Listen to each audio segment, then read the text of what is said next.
Caitlin, just 1 second. Stay there. I just want to say you got attacked from the podium today unfairly and unprofessionally, and I just want to note you're one of the best White House correspondents ever in the history of this country.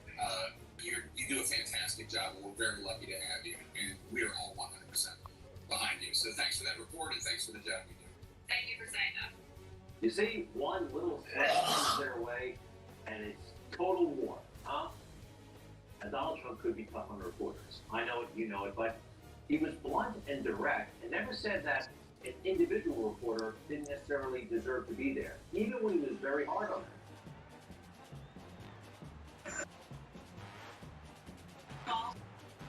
You see, one little threat.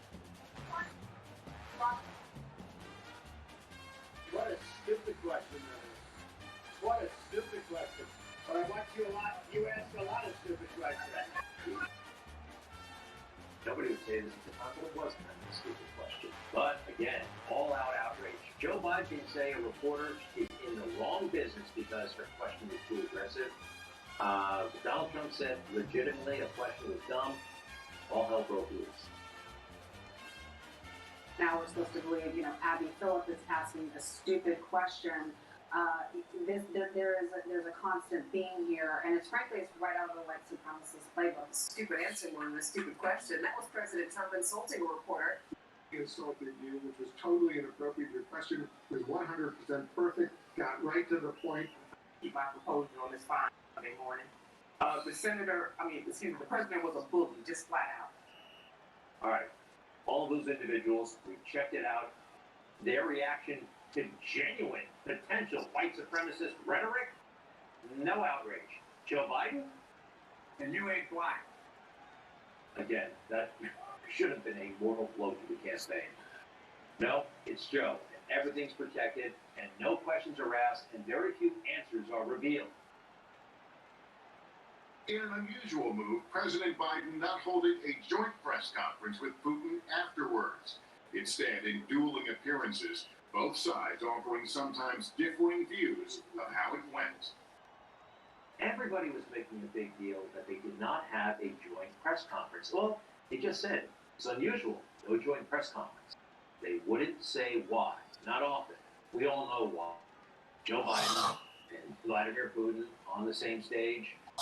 Look, Vladimir is 10 years younger than Joe and didn't lose his cool. Some reporters admitted it, but in hushed tones, and they got over it real fast. I think there's a lot of potential for that joint press conference for the optics to be pretty bad. Pretty bad. And then she changed the subject really quick. Pretty bad because we know Joe struggles. He struggles a lot.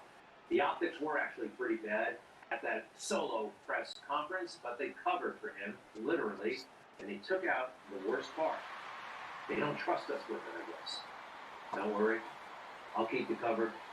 All right, folks, stay with us. Hey, Mr. McCluskey will be here, great American, and also Congresswoman Boebert from Colorado. Be right back.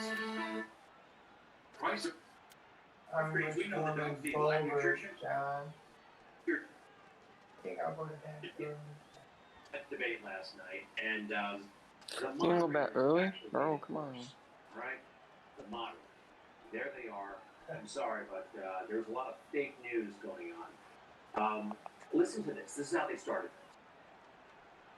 We're going to start tonight with something a little bit different. Candidates, we've all heard your campaign speeches. Now we want you to make your case to a few specific groups that are critical to New York's recovery. We're calling this the 30-second elevator pitch. This is about selling your idea quickly and powerfully. Think Shark Tank. We'll begin with a pandemic-related question from Ms. Morales and Mr. Yang.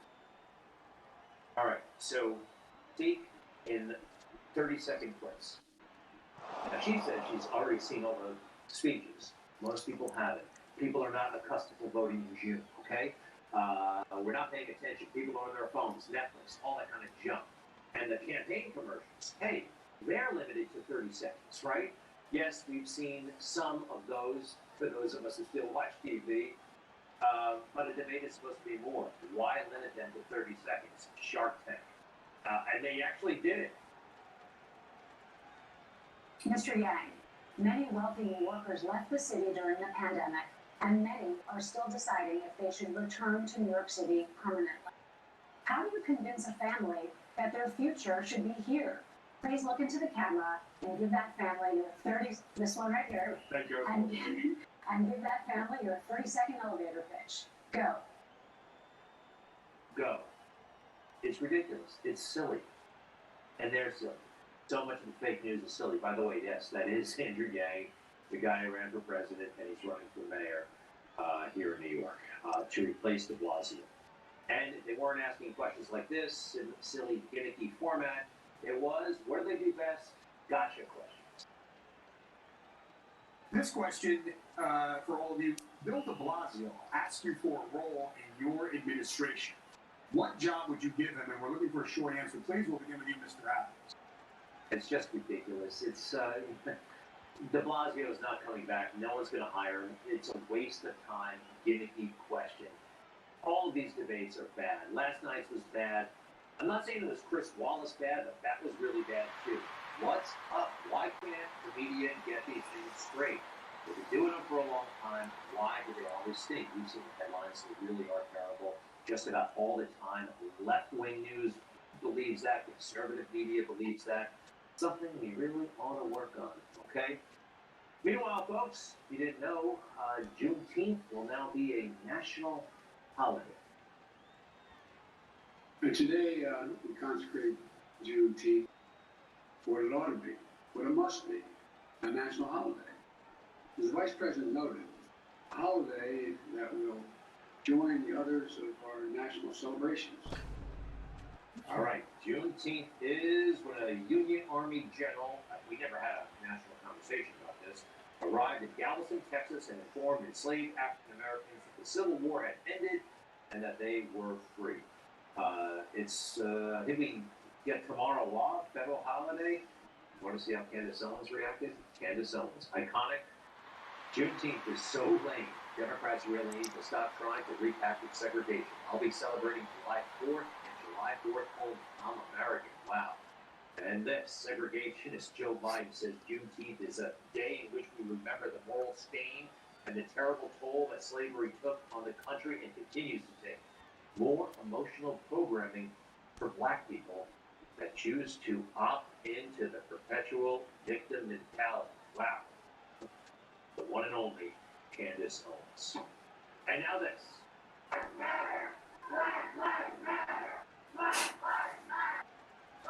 Black lives do matter, not the way the Black Lives Matter movement says. They only seem to care when a black life was taken by a white cop. No. Lives matter. Black lives matter, including the life of 22-year-old Marcellus Wood, shot and killed in South Los Angeles late Tuesday. Police say he may have been caught in the crossfire of a drive-by shooting between rival gangs. He was standing on the sidewalk near his home when a car stopped near him. Several armed suspects jumped out of the car and fired multiple shots, then sped off. An 8-year-old girl named Brianna was also wounded in the shooting. Marcellus was the son of William Wood, local community advocate who defunded the LAPD and other law enforcement. So far, no arrests. Sorry to report that. When we come back, Mark McCluskey, famous of the McCluskey, we say, St. Louis. We'll be right back.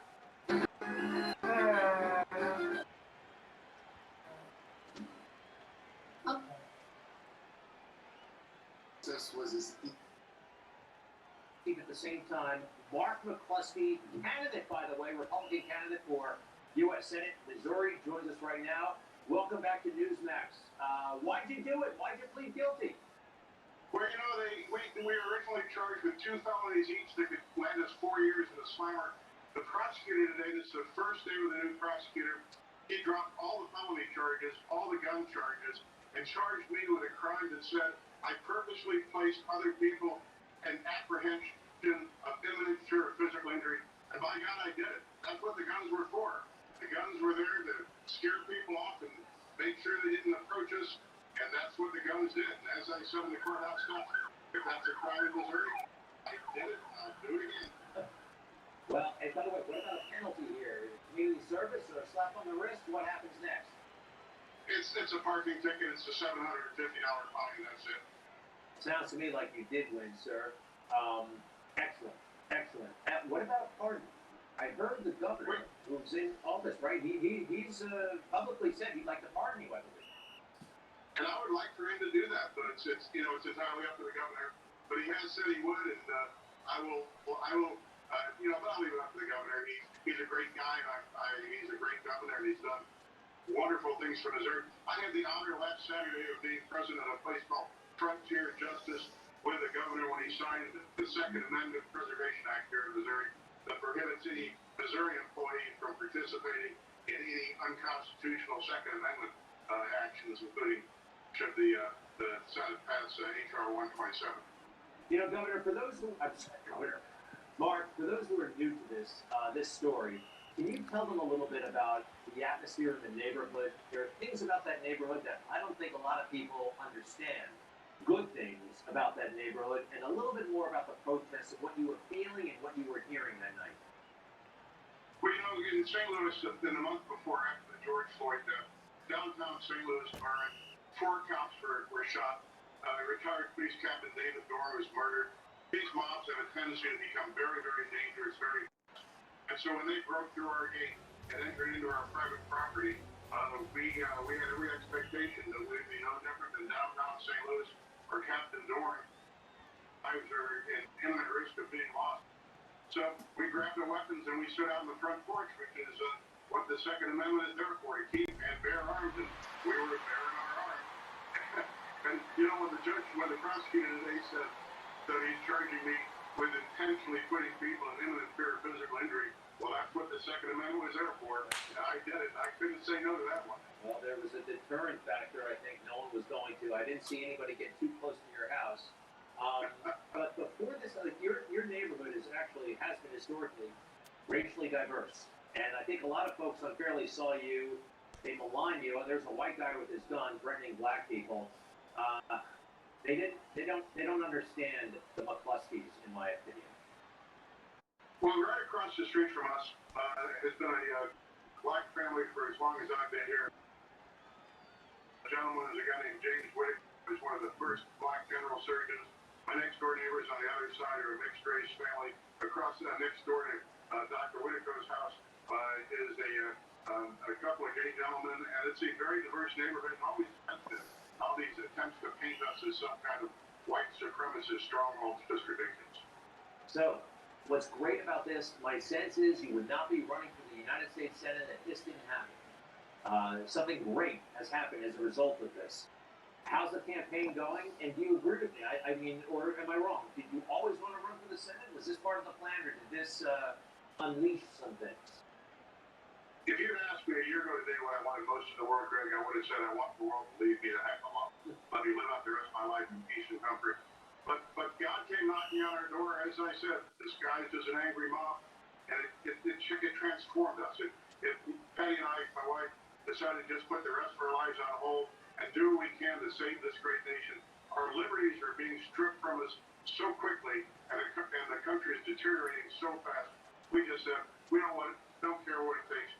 We're going to put everything else on hold and do what we can to restore the America that we knew when we were kids.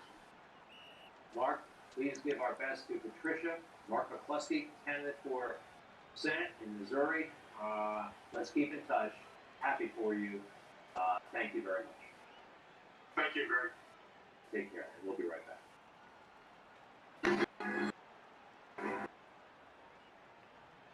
Thanks.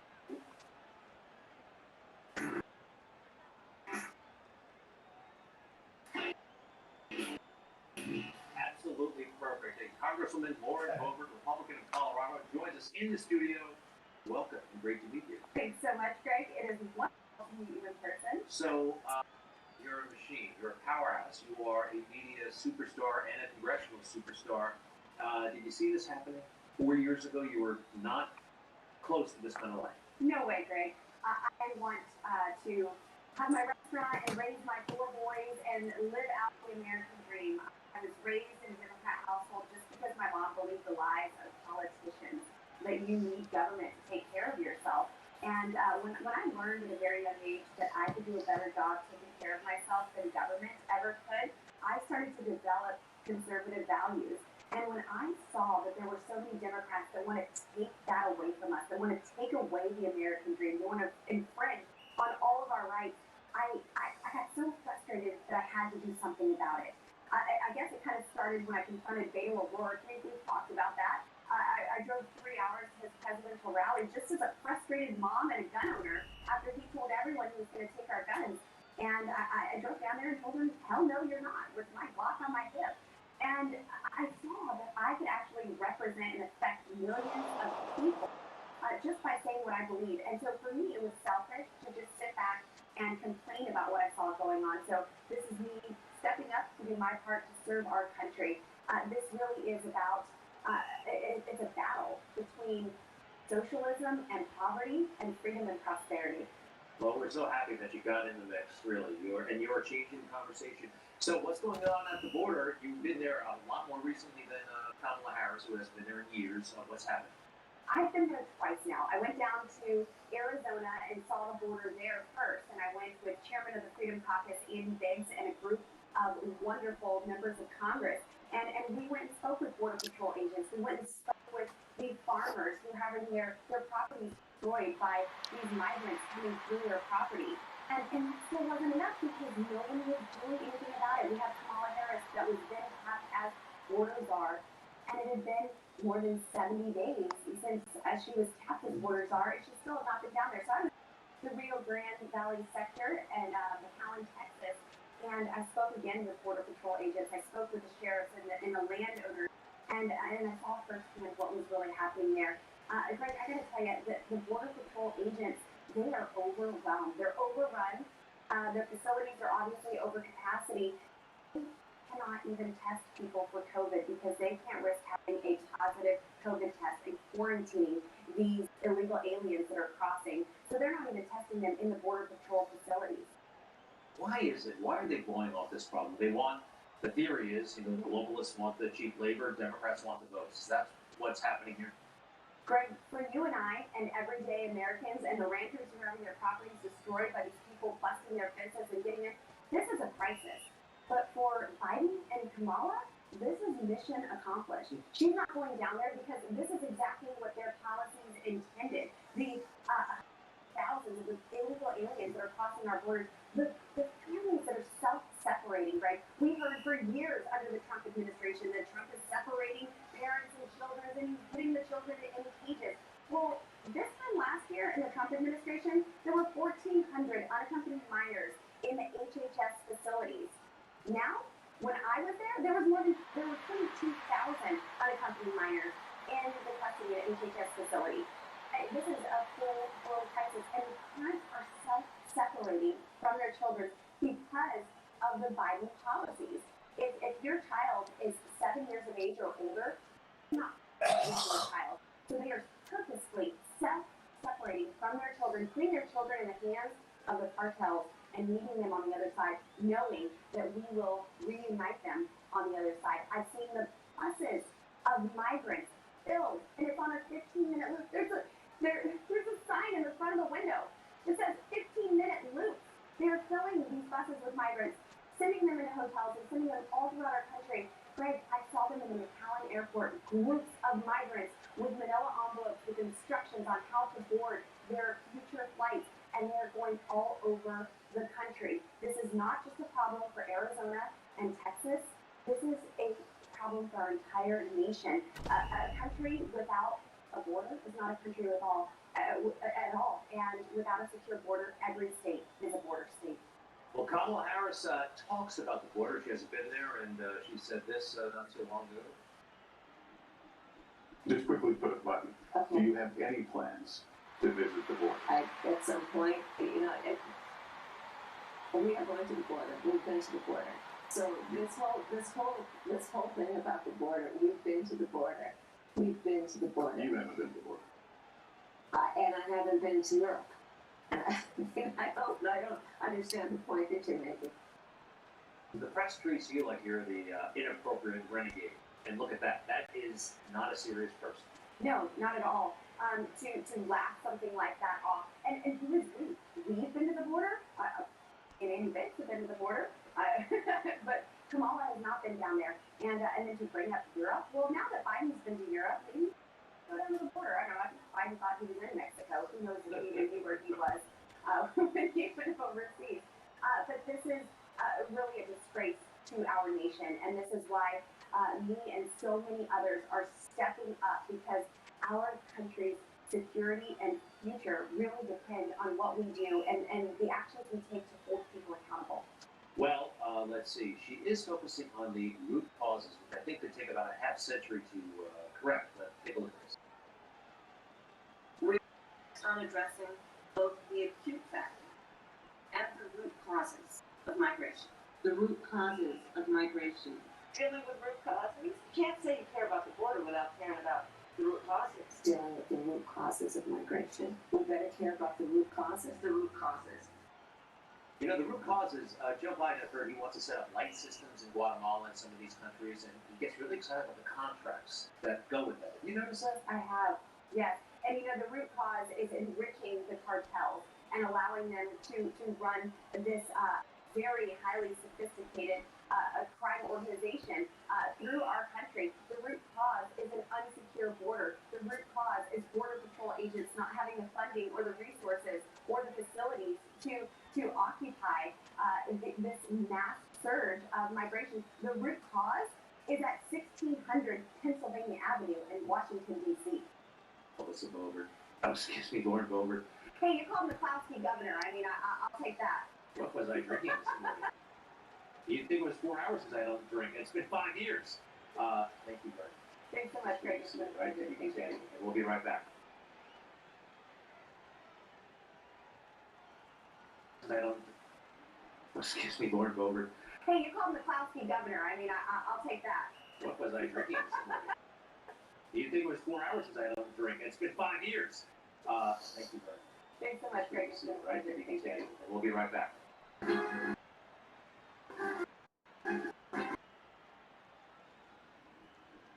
Our country awakened to danger and called to the country. This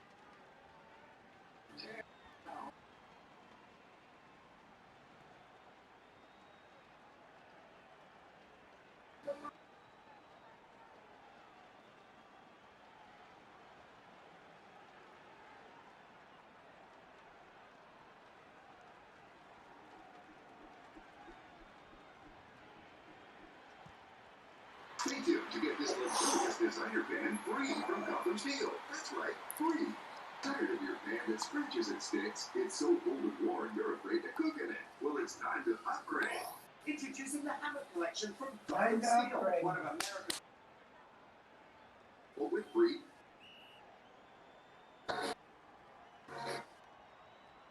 That art means what you can get away with. Art is what you can get away with. And Hunter Biden is getting away with lots here.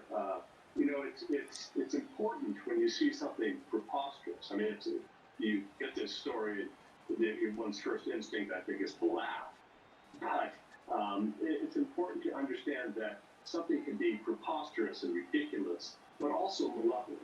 And I mean, this is the latest exhibition of the corruption surrounding what Rudy Giuliani called the Biden crime count. The fact that these astronomical prices are being, these paintings are being, fetching these astronomical prices, and we don't know who's buying it. Right? What does that mean? What does it mean that somebody plops down $500,000?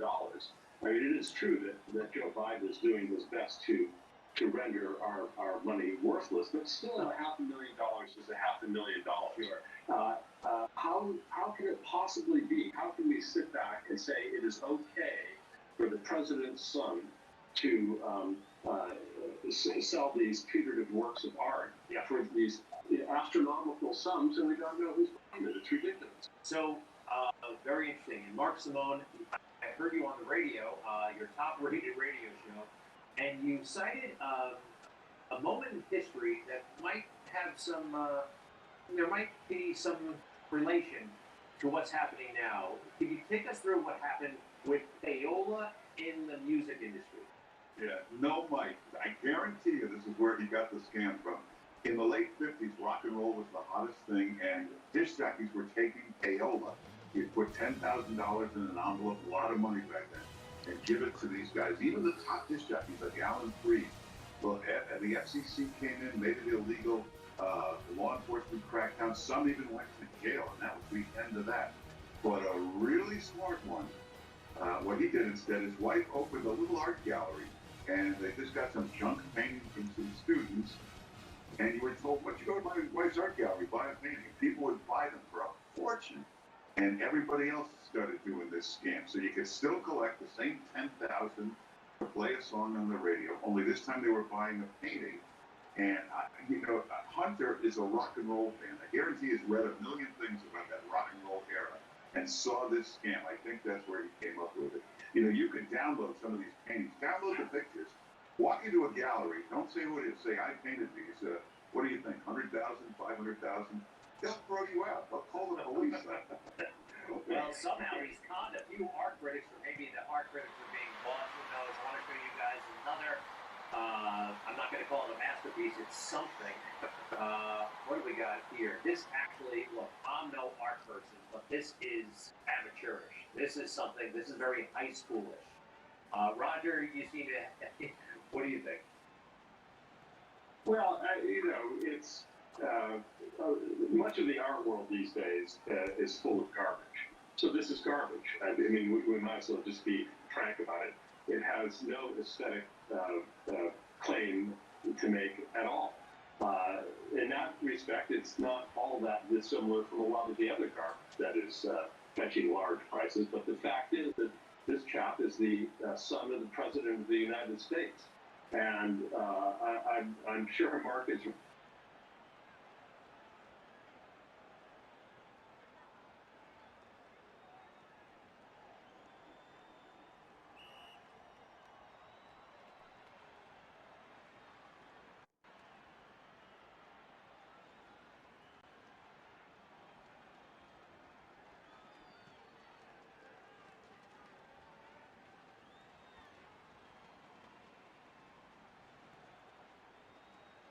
I forgot to ask you, when are you going to get your original Hunter Biden painting?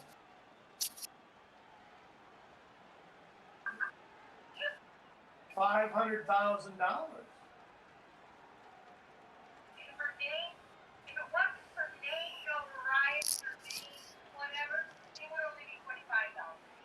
It wouldn't even be that. If you took one of them paintings into an art dealer, they'd throw you out of the damn place. You know,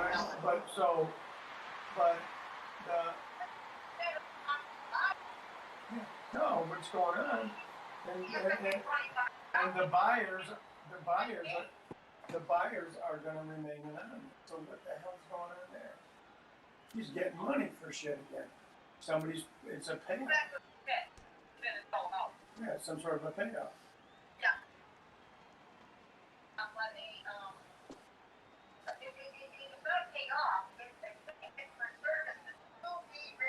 Right, yeah. That's why they're not saying who's giving the money. His dad's still using them for shit. And nobody questions, no one says nothing. That's how corrupt everything is.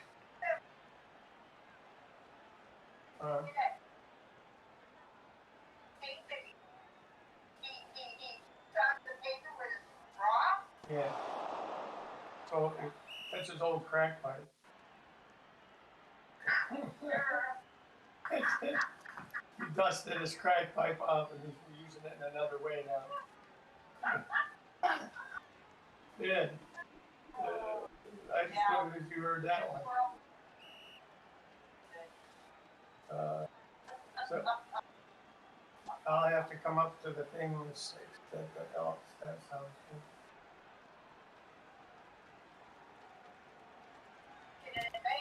Yeah. The donation, the suggested donation is $20. Right. If you don't want to pay $20, it's a suggestion. Pay less. You definitely would definitely take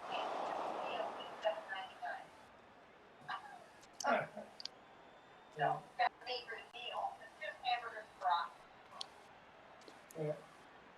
Anyway, I'll talk to you later. I just wondered about that. You didn't?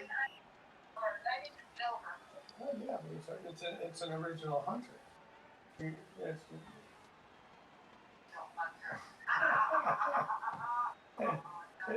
It's a collector's item. It's going to be a collector's item. Yeah. You got to get it while the getting's good. They're going to be, you know, if you get a cheap one, it's probably worth $1 billion in a year. So. Yeah. Baiting with a crack pipe.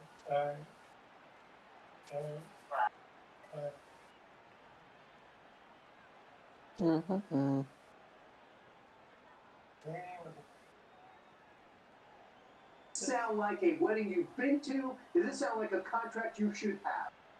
You know, I do regret not taking some of these suggestions for my own wedding, which is about a month and a half ago.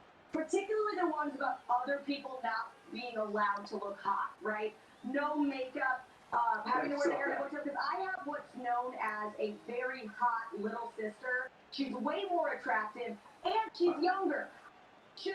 I should have shaved her head in her sleep before my wedding, because my favorite pictures from my big day are the ones that I don't have to stand next to her in. You know, it's interesting. I took a national story and you made it like a therapy for you, Kat. That's what I do. Right. I did not know that. That's what I do. do know this. You are so much nicer than Greg, so much more interesting, so much funnier. I cannot wait for the ratings to get in, but I'm going to tell you right now, much more enjoyable, much more insightful. You prepared for your segment and you dressed up. I really respect that. Kat, thanks so much. I put my weave in and everything for you. I couldn't even tell until now.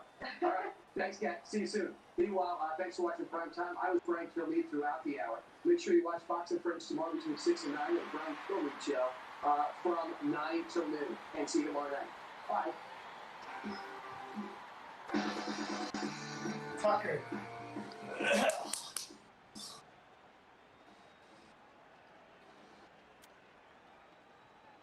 Good evening and welcome to Tucker Carlson Tonight. If you want to understand the country's military, take a look at what its officer corps is reading.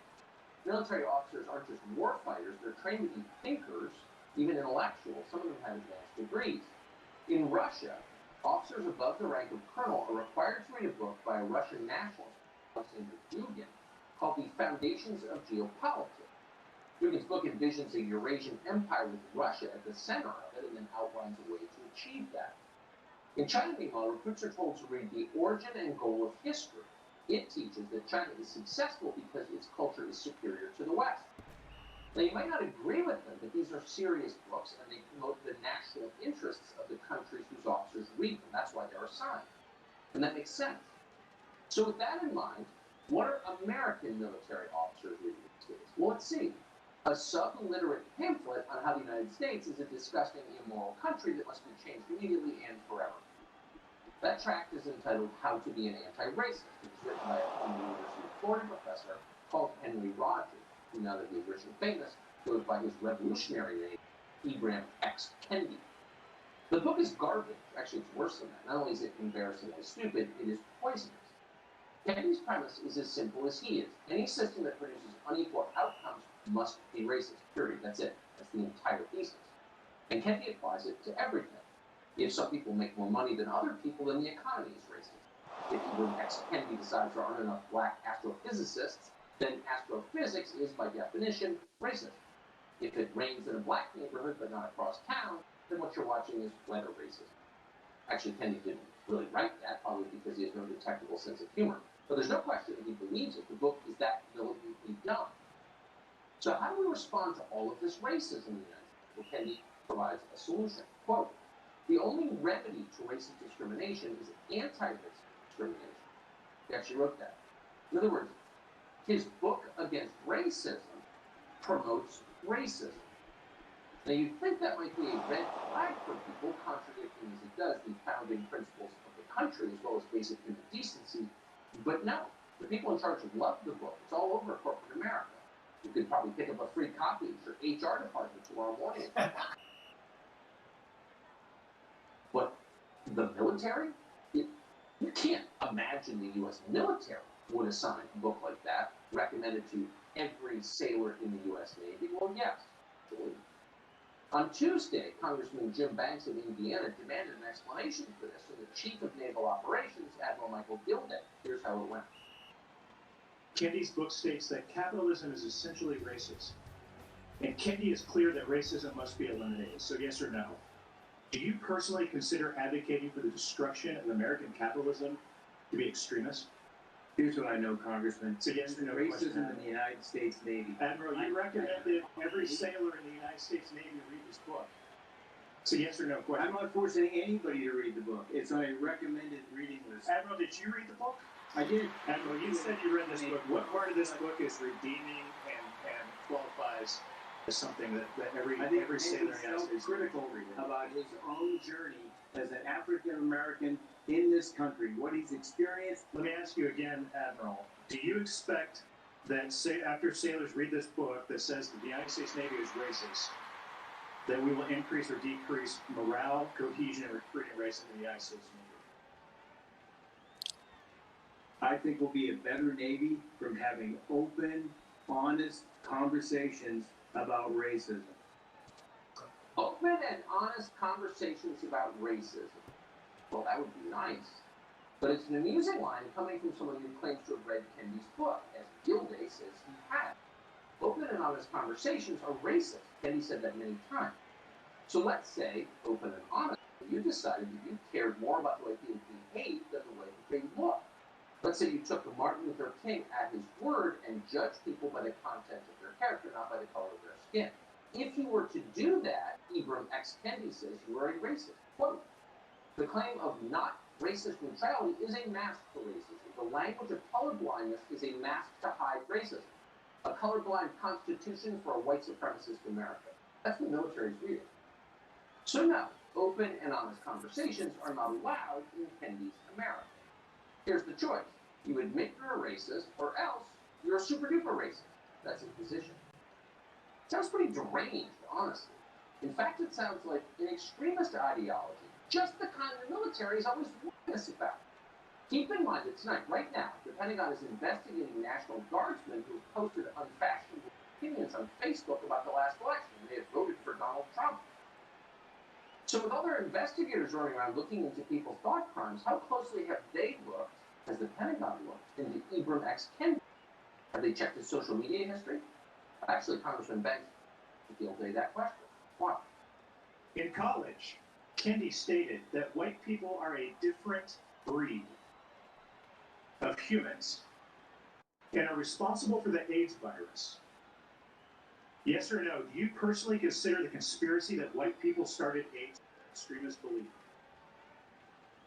Sir, I'd have to understand the context. That is a simple question. I'm not gonna Admiral, this is a book that you've recommended every sailor in the United States. Quotes from somebody's book. I'm not gonna do that. Do you consider the statement that white people created AIDS an extremist statement? I can't comment on that. But I need the context for that. So Admiral Gilday, mediocrity, will not defend the man he's just been promoting to the entire U.S. Navy. Now that's odd, but once you dig a little, you can see why he doesn't want to talk much about it. Not long ago, Kendi was invited to speak at the Aspen Ideas Festival, a place where ideas go to die.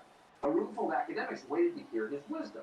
During the question and answer session, one of them dared to ask the most basic question of all. How are we defining racism? How do you define it? Now you'd think Ibram X. Kendi would be ready for that question, but he wasn't. Here's what he said. You talked about the importance of defining racism, but unless I missed it, which is possible, I didn't hear your personal definition. Is there one that you would offer us? Like, how do you define racism? Sure. So racism, I would define it as a collection of racist policies that lead to racial inequity that are substantiated by racist ideas.